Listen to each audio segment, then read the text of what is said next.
All right, hello everyone. So फिर से सबका हार्टिएस्ट वेलकम। एंड हमारे साथ हैं doctor Ananya and she is from 2015 batch IJIMS Patna. और इन्होंने एक बहुत ही बेहतरीन स्कोर अचीव किया है नीट PG 2021 में, दैट 615। तो उसके लिए सबसे पहले डॉक्टर अनन्या आपको बहुत बहुत मुबारकबाद, हार्टिएस्ट कंग्रेचुलेशंस। कैसा महसूस हो रहा है? Thank you so much, sir. Sir, I'm happy with what score I've achieved.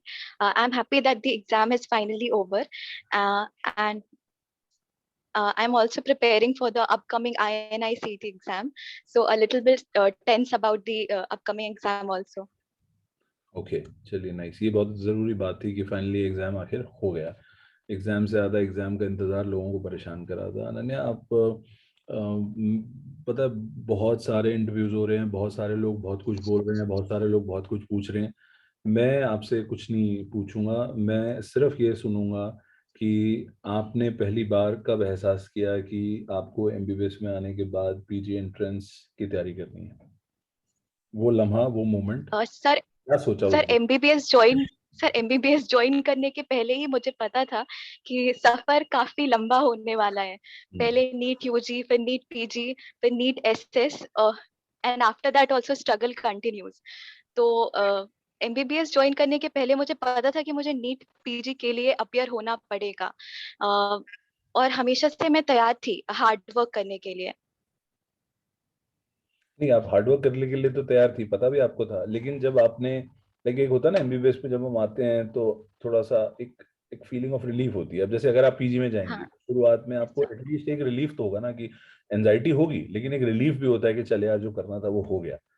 लेकिन फिर एकदम से सडनली आपको स्ट्राइक होता है कि नहीं यार, अभी तो एक पड़ाव और है, उसकी भी तैयारी करनी है। तो वो तैयारी की शुरुआत कैसे करी आपने? सर वो सर वो इतना सडनली नहीं हुआ। फर्स्ट ईयर से मुझे था कि मैं डैम्स ज्वाइन कर लूं, क्योंकि उस वक्त सिर्फ मुझे डैम्स के बारे में ही पता था, as the best PG coaching institute.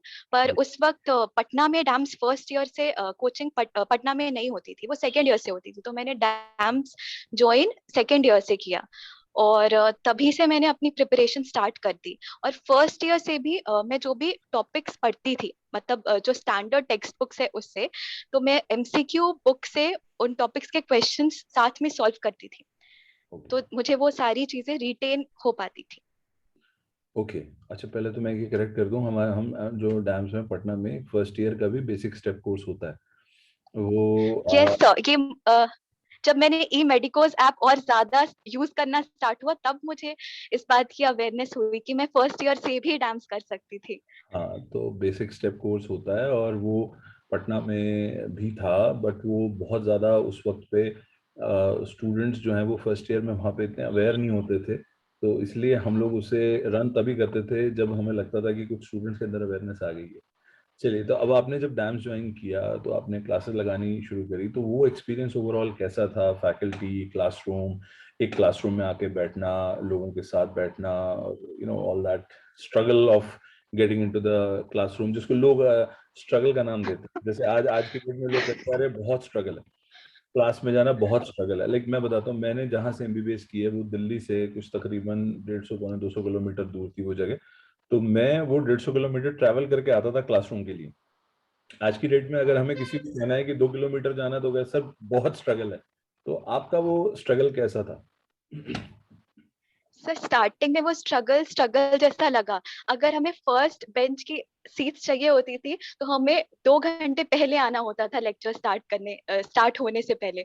तो स्टार्टिंग में वो लगा कि 2 घंटे पहले आओ, फिर 12 घंटे तक बैठो, नेक्स्ट डे फिर आना है। कंटिन्यूअसली 3-4 दिन तक क्लासेस चल रही हैं, साथ में कॉलेज की क्लासेस को मैनेज करना है। पर फिर ग्रेजुअली आदत पड़ गई इसकी, और फिर मजा आने लगा जब फैकल्टीज क्लास लेते थे।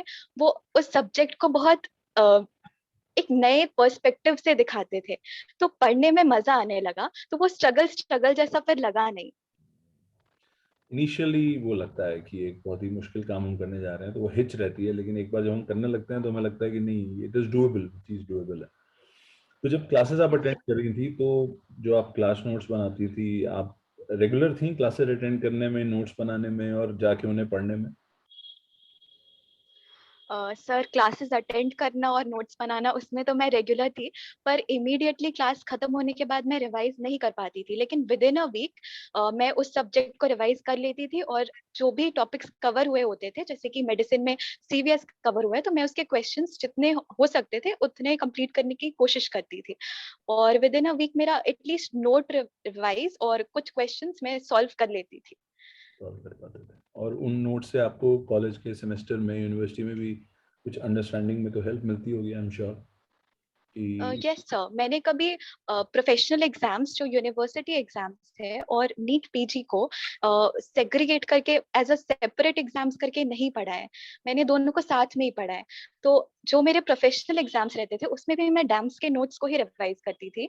और जो कुछ भी टेक्स्ट बुक से मुझे, जैसे वाइवा के टाइम पॉसिबल नहीं है कि पूरे टेक्स्ट बुक को रिवाइज करके जाएं, उन केसेस में मुझे नोट से बहुत फायदा हुआ है। जो भी मुझे इंपॉर्टेंट टेक्स्ट बुक से लगता था वो मैं नोट्स में ही ऐड कर लेती थी और फिर मैं उससे ही रिवाइज करती थी। जो शॉर्ट सब्जेक्ट्स हैं, जैसे कि डर्मा, साइकाइट्री, एनेस्थीसिया, ऑर्थो, इसमें मैंने मेनली नोट्स, डैम्स के नोट्स से ही पढ़ के अपने प्रोफेशनल एग्जाम्स भी दिए हैं, तो मुझे बहुत हेल्प मिला है। बड़ी अच्छी आपने एक लाइन अभी बोली, मैं, बहुत कम लोग इस बात को बोलते हैं, मानते भी हैं तो बोलते नहीं है, बट आपने अच्छी एक लाइन बोली कि आपने कभी भी यूनिवर्सिटी को और पीजी एंट्रेंस को सेग्रीगेट नहीं किया, आपने उन्हें अलग नहीं किया, आपने उनको एक ही माना, क्योंकि टेक्निकली दोनों में पढ़ाई तो सेम ही है। तो वो चीज़ एक बहुत अच्छी चीज़ थी। इसके अलावा बाकी आपको क्या लगता है कि जो बाकी की चीज़ें हैं, डीवीटी है, डीक्यूबी है, और ऐप पे जो बाकी की चीज़ें, बाकी की जो ग्रैंड राउंड्स हैं और इंटीग्रेटेड राउंड्स हैं, आप अटेंड करती थी रेगुलरली इन चीज़ों को, जो हमने लास्ट ईयर में भी शुरू। यस सर, लास्ट ईयर अक्टूबर के टाइम से, अक्टूबर से मार्च तक मेरे क्लिनिकल पोस्टिंग्स चल रहे थे, ओबीजीवाई, सर्जरी और जनरल मेडिसिन। तो तब तो लगा था कि पढ़ाई बिल्कुल जैसे छूट गया, इस बार तो मेरा सिलेक्शन नहीं हो पाएगा। तब मैंने डीवीटी को एज अ बेस रख के बार बार रिवाइज किया, वो 6 महीने। उसके बाद फिर कोविड पैंडेमिक का सेकेंड वेव काफी रफ फेज रहा वो मेरे लाइफ में। I lost two of my love ones. तो तब मुझे डैम्स के मस्ट नो टॉपिक्स के बारे में पता चला। तो मैंने मस्ट नो टॉपिक्स पढ़ के और डीवीटी के साथ कंबाइन करके INI-CET एग्जाम दिया, in which I secured a rank of 3K। तो जब 3K आया तो मुझे लगा कि मैंने ज्यादा कुछ नहीं पढ़ा है ये लास्ट 6 मंथ्स में, but even then I secured 3K। So if I study well in the last 1 month before the exam, so I definitely do well.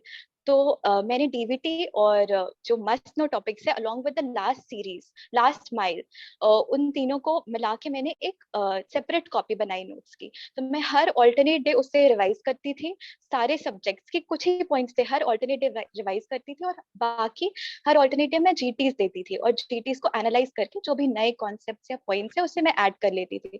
ये लास्ट के 1 मंथ जो है वो डीवीटी और must know topics along with GTs, मेरा rank काफी improve हुआ from 3K to what I got in NEET PG. Okay, so अच्छा, I was not aware of it. तो INI-CET तो 3000 तो बहुत अच्छी रैंक आपने की है, तो आई एम श्योर अब आप अगले INI-CET के लिए भी तैयारी कर रही हैं, और 615 के स्कोर के बावजूद भी आप आगे के लिए तैयारी कर ही रही होंगी, I am sure. Yes sir, मैं पूरी कोशिश करूंगी, and I am hoping for the best. नहीं नहीं, definitely everything will fall back, और सब बहुत अच्छे से होगा, आई एम श्योर। अनन्या, आपको क्या लगता है कि जो आपके जूनियर्स हैं, जो 16 बैच, 17, 18 और बाकी के जो भी लोग हैं, 19, जो भी MBBS के आने वाले बच्चे हैं, जिन्होंने अभी आगे एग्जाम देना है, चाहे वो नीट पीजी है, नेक्स्ट है, जो भी है, क्या मैसेज क्या देना चाहेंगे? मतलब आज अगर हम देखो, एक कहावत है, hindsight is always better than the foresight. तो हमें हाइंडसाइट में सब कुछ बहुत क्लियर दिखता है, रियर व्यू मिरर बहुत क्लियर होता है लाइफ में।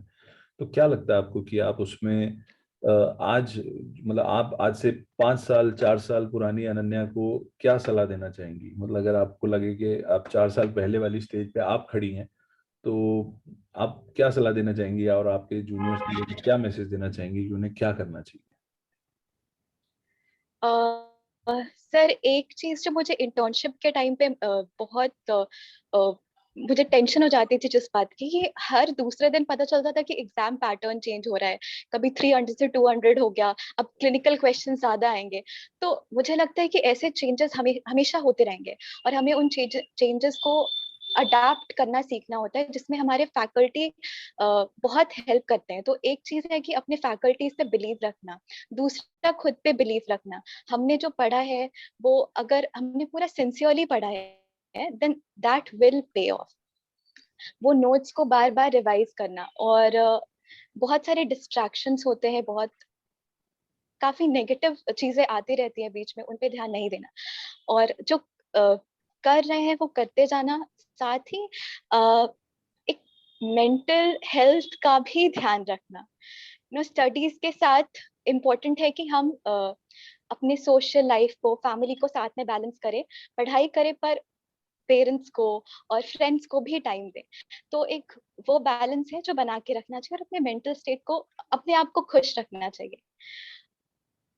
बहुत अच्छी बात बोली आपने। मैं तो I am a firm believer of the fact that you yourself your most important priority. हम अपनी सबसे बड़ी प्रायोरिटी हम खुद हैं। अगर मैं मेंटली यस सर। काम नहीं हूँ, कंपोज नहीं हूँ, कूल नहीं हूँ, तो आसपास के लोगों को मैं सिर्फ परेशानी दूंगा और उसके अलावा और कुछ नहीं करूंगा। तो I think that is one good piece of advice. ये आपको क्या लगता है कि जैसे अभी क्लिनिकल पैटर्न जो चेंज हो रहा है या हुआ भी है कुछ हद तक, क्लिनिकल क्वेश्चंस आए हैं, तो उसमें डैम्स के अंदर आपको लगा कि कहीं आपको एक जो इंटीग्रेटेड करिकुलम या एक जो क्लिनिकल ओरिएंटेशन के साथ सब्जेक्ट्स जो पढ़ाए जा रहे थे, आप उसे अब्जॉर्ब कर पा रही थी, उसने कहीं मदद की आपकी? सर डीवीटी ने तो बहुत ज्यादा हेल्प किया है। मतलब वो एक जो पैटर्न जो चेंज हुआ है सडनली, पूरा क्लिनिकल हो गया, उसमें डीवीटी ने बहुत हेल्प किया कि किस तरीके के क्वेश्चंस आ सकते हैं, किसी एक टॉपिक्स को किस तरीके से पूछा जा सकता है, क्या क्या इंपॉर्टेंट है। और मैंने डैम्स के जो इंटीग्रेटेड एमसीक्यू राउंड्स है उसे भी अटेंड किया है, जो दो सब्जेक्ट को कंबाइन करके डिस्कशन होता है।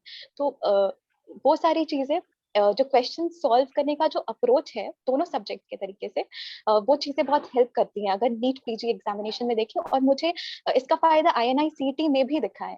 ओके ओके, चलिए, ये डीबीटी का जो प्लान किया था हम लोगों ने, जो ऑनलाइन लाइव डीबीटी किया था, आई थिंक वो कहीं ना कहीं उस वक्त पे हमें खुद को उस चीज़ को संभाल के लेके चलना था कि हम कहीं कोई एरर ना कमिट कर दें, और इंटीग्रेटेड वे में लेके चले। हमने सिस्टम वाइज किया था रादर देन सब्जेक्ट वाइज। कोई मैसेज आप जो आपने क्लासेस अटेंड की हो, कुछ फैकल्टीज, कोई कोई लेक्चर, कोई चीज़ आपके दिमाग में, जहन में आती हो जो आप जिक्र करना चाहें बिफोर वी फिनिश? सर मैं सुमेर सर और दीप्ति मैम की जब यूट्यूब लाइव सेशंस देखती हूँ तो बहुत उस वक्त मैं मतलब वो लोग जिस तरीके से मोटिवेट करते हैं, they are like career goals और couple goals and life goals. तो मैं उनसे काफी ज्यादा इंस्पायर्ड हूँ। डैम्स के हर फैकल्टीज जो है वो एक अलग पर्सपेक्टिव, सिर्फ लर्निंग या स्टडीज को नहीं लेकिन लाइफ को भी लेके बहुत कुछ सिखाते हैं। So they are like true mentors in our life, अरे and thank I'll always be thankful to DAMS and all the faculty members. And we will always be thankful to you because gratitude, I think, that brings a lot of reward in life. So thank you so much, doctor Ananya. और मुझे पूरी उम्मीद है कि आप इस अच्छे score के साथ साथ आगे बढ़ेंगी और आईएनआई के लिए भी अच्छी तैयारी करेंगी, और बहुत जल्दी आपको आपकी ड्रीम ब्रांच भी मिलेगी, और आप जिंदगी में आगे और बहुत आगे जाएंगी। I wish you all the best, all the very best. Thank you, sir.